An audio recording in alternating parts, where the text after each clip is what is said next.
BRS party అనేది ఇంకా ఉండదు అని అంటున్నారు. మరి ఏంటి వాళ్ళ జాతకం ప్రకారంగా పుంజుకుంటుందా? దిగజారిపోతుందా? టీడీపీ పార్టీ ఉండదు అన్నారు ఓడిపోయిన తర్వాత. వచ్చింది. వచ్చింది. బీఆర్ఎస్ ఉండదు అంటారు. వీళ్ళే జ్యోతిష్కుల్లాగా, వీళ్ళే న్యూమరాలజిస్ట్ లాగా టీఆర్ఎస్ అని ఉండేదాన్ని బీఆర్ఎస్ అని చేశారు. అందుకని పవర్ తగ్గిపోయింది, ఓడిపోయింది అంటున్నారు.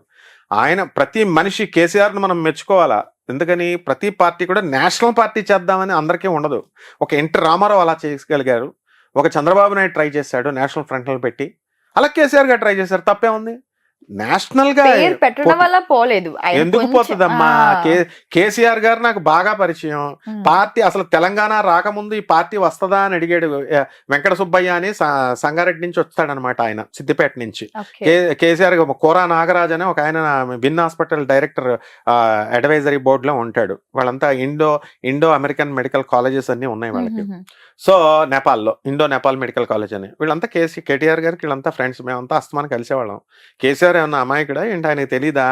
ఆయనకి అన్నీ తెలుసు. ఏంటంటే ఎవరు రేవంత్ రెడ్డి గారికి తెలీదా? కేసీఆర్ తెలీదా? కేటీఆర్ తెలీదా? వీళ్ళంతా మహాముదుర్లు, ప్రజలకు సేవ చేయాలని అనుకుంటారు. వాళ్ళ పందాలో వాళ్ళు చేస్తారు. అవ్వకపోతే వాళ్ళు ఏమవుతుంది, ప్రజా ఆగ్రహానికి గురవుతారు. అవన్నీ కామన్. ఇప్పుడు కిరణ్ కుమార్ రెడ్డి గారికి ఆయన చేసినంత కాలం, ఇప్పుడు మళ్ళీ ఏదో పదవి ఇస్తారంటున్నారు. ఇవన్నీ కామన్ అమ్మా. అందుకని కేసీఆర్ గారు మళ్ళీ పుంజుకోవడానికి కూడా ఛాన్స్ ఉంది. బీఆర్ఎస్ పార్టీ మళ్ళీ అవకాశాలు కూడా ఉన్నాయి సార్. మళ్ళీ ఎందుకుండవు? ఆయన ఆరోగ్యం బాగుంటే కనుక ఎందుకుండవమ్మా? ఉంటాయి. సో కేసీఆర్ గారి జాతకం ప్రకారంగా ఆయన కూడా జైలుకి వెళ్తారని కాంగ్రెస్ అంటోంది. సో మరి ఆయన జాతకం ప్రకారంగా వెళ్తారా వెళ్ళదా? కేసీఆర్ అంటే ఏమనుకుంటున్నారు అసలు? ఒక మాయా మాంత్రికుడు. సోనియా గాంధీనే ముప్పతిప్పలు పెట్టిన వ్యక్తి. మాటల మాంత్రికుడే. మరి మాటల మాంత్రికుడు, చేతల మాంత్రికుడు కూడా. చేసి చూపించాడు. కరెంట్ తెప్పించాడు. కరెంట్ ఎప్పుడన్నా పోయిందా? వాటర్ ఎక్కడన్నా పోయిందా? అందువలన ఆయన జాతకరీత్యా యోగాలు లేకపోతే జైలుకి పంపుతారు. కానీ కాంగ్రెస్ పార్టీ స్ట్రాటజీ జనాలకు తెలియదు. నేషనల్ పార్టీ స్ట్రాటజీ సీక్రెట్ నేను చెప్తున్నాను విను. కవితను అరెస్ట్ చేశారు. కేసీఆర్ ఎందుకు చేయలే? నేషనల్ పార్టీస్ ఎప్పుడు కూడా వాళ్ళ పిల్లల్ని దెబ్బ కొడతాయి. ఆర్థిక మూలాల మీద దెబ్బ కొడతాయి. డబ్బు మీద దెబ్బ కొడతాయి. వాళ్ళ పవర్ డబ్బు లేకుండా చేస్తాయి. కేసీఆర్ ని కొట్టేస్తే మళ్ళీ కేసీఆర్ మీద సింపతి వచ్చి ఓట్లు వేసేస్తారు. కేటీఆర్ ని కొట్టేస్తారు, లేకపోతే కవితను కొట్టేస్తారు. అలా పిల్లల మీద తీర్చుకుంటారు. హరీష్ రావు జైలుకి వెళ్ళొచ్చు, కేటీఆర్ జైలుకి వెళ్ళొచ్చు, మళ్ళీ ఈమె కవిత జైలుకి వెళ్ళొచ్చు. కానీ కేసీఆర్ జైలుకి వెళ్ళే సమస్యే లేదు. ఎందుకంటే కాంగ్రెస్ పార్టీ అంత ఫూలిష్ స్టెప్ లేదు. కాంగ్రెస్ పార్టీ కానీ బీజేపీ కానీ ఎప్పుడు మూలాలను కొట్టవు, కిందాటలను కొట్టేస్తాయి. మన వీడియో చూసి వీళ్ళకి భయం వేయాలి. కేటీఆర్ గారికి, హరీష్ రావు గారికి, ఏంట్రా బాబు ఈయన ఎలా చెప్తున్నాడు అని. అంటే ఆ స్ట్రాటజీ చెప్తున్నాం మనం. అలా వర్కౌట్ చేస్తాయి. అంటే వీళ్ళేమి క్రైమ్లు ఏం చేయలేదు. ఇప్పుడు కేటీఆర్ గారికి అయినా హరీష్ రావు గారు అయినా వీళ్ళున్నంత వరకు వాళ్ళ స్థాయిలో వాళ్ళకి మంచి పేర్లు ఉన్నాయి. క్రైములు చేశారని చెప్పేవాళ్ళు చెబుతారు. విషయాలన్నీ కోర్ట్ ఆఫ్ లా ఉంది, అదంతా చూసుకుంటది, జ్యుడిషియరీ చూసుకుంటది. Law is like an ass. ఒక చట్టం అనేది ఒక గాడిద లాంటిది. If you go before the ass, గాడిద ముందుకెళ్తే ఇట్ బైట్స్ యూ, కరిచేస్తుంది. If you go back of the ass, it hits you, తన్నేస్తుంది. వెనక్కి నుంచి ఉంటే కాళ్ళతో తన్నేస్తుంది. ఇది అడ్వకేట్ జనరల్, నా friend NV Ramana sir supreme court జడ్జిగా ఉన్నప్పుడు ఒక advocate general supreme court of India ఆయన చెప్పినందు నాకు. కాబట్టి లాలో కేసీఆర్, హరీష్ రావు, కేటీఆర్, కవిత, జగన్, చంద్రబాబు నాయుడు, పవన్ అని ఉండవు. ఎవరికైనా ఒకటే రూలు. కాకపోతే అటు ఇటు అవ్వచ్చు. ప్రజలే పాలకులు, ప్రజలే మెయిన్. వీళ్ళ డెసిషన్ బట్టి పాలన అనేటటువంటిది ఉంటుందన్నమాట. కేటీఆర్ గారి జాతకంలో సీఎం అయ్యే అవకాశాలు ఉన్నాయా? అంటే మీరు ఇప్పుడు గతంలో అన్నట్టుగా లైక్ అంటే ఏదైనా కేసీఆర్ గారికి హెల్త్ ఇష్యూస్ వస్తే ఆయన ప్లేస్ ని రీప్లేస్ చేసే అవకాశాలు ఏమైనా కనిపిస్తున్నాయా? ఎందుకు కాకూడదు? ఇప్పుడు ఒకసారి డౌన్ అవుతారు ప్రతి మనిషి, మళ్ళీ లేస్తారు. ఆయన చదువుకోలేదా? తర్వాత ఆయనకి పాలసీస్ తెలీదా? కేవలం చదువు ఒకటే సరిపోదు, ప్రజలను కూడా కలుపుకొని వెళ్ళాలా. అసలు కేటీఆర్ కి మంచి పేరే ఉంది. బోళా శంకర్ నిరంతరం జనాల్లోనే ఉంటుంటారు, మంత్రులు కలుస్తుంటారు, చదువుకున్నారు.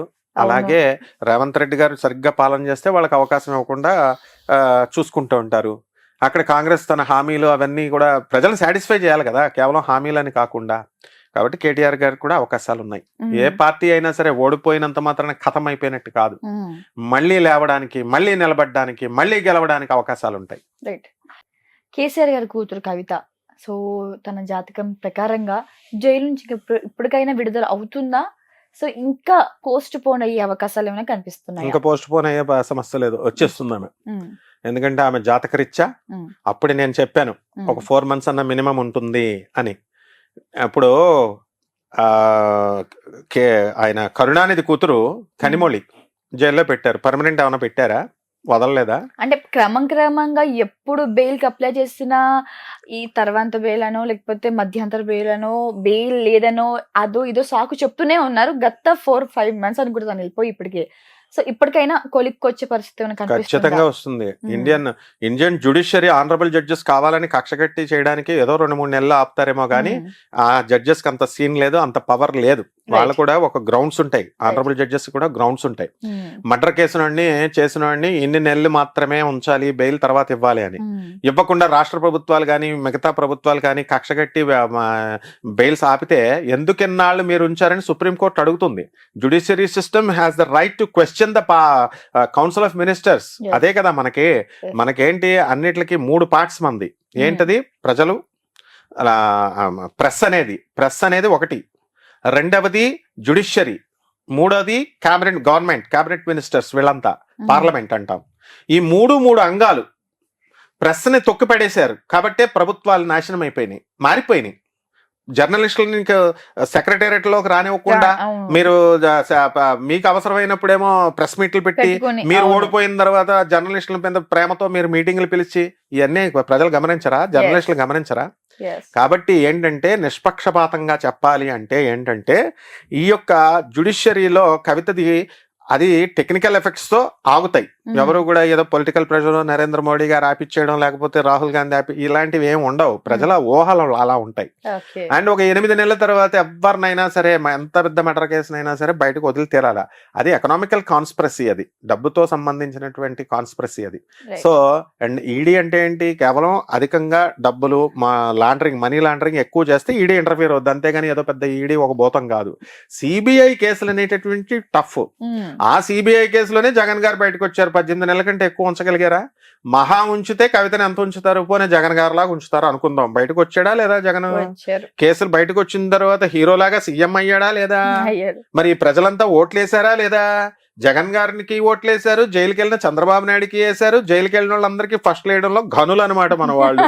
అదే మామూలు ఒక స్టూడెంట్ కి ఒక చిన్న కేసు జీడీ ఎంట్రీ ఉంటేనే నీకు గవర్నమెంట్ జాబ్ రాదు, సాఫ్ట్వేర్ జాబులు రావని అమాయకులైన పాస్పోర్ట్ రాదని అమాయకులైన స్టూడెంట్స్ ని బెదిరిస్తారు ఈ పోలీసులు, ఈ ప్రజలు. మరి పొలిటీషియన్స్ దగ్గరికి వచ్చేసరికి సెల్యూట్లు కొడతారు. కాబట్టి స్టూడెంట్స్ ఏం పిచ్చోళ్ళు కాదు, ఖచ్చితంగా ప్రజలేం పిచ్చోళ్ళు కాదు. ఖచ్చితంగా స్టూడెంట్స్ ఆఫీసర్లు అవుతారు. ఈ కేసులు ఇవేం ఉండవు. కవితకి అన్ని తెలుసు. అలాగే కేజ్రీవాల్ అయితే ఈమె పుణ్యమా అని కేజ్రీవాల్ డౌన్ఫాల్ అయిపోయాడు. ఆయన చీఫ్ మినిస్టర్ పోస్ట్ పోయింది. కామన్ ఇవన్నీ వచ్చేస్తదమ్మా, ఆమె కూడా బయటకు వచ్చేస్తుంది. ఓకే.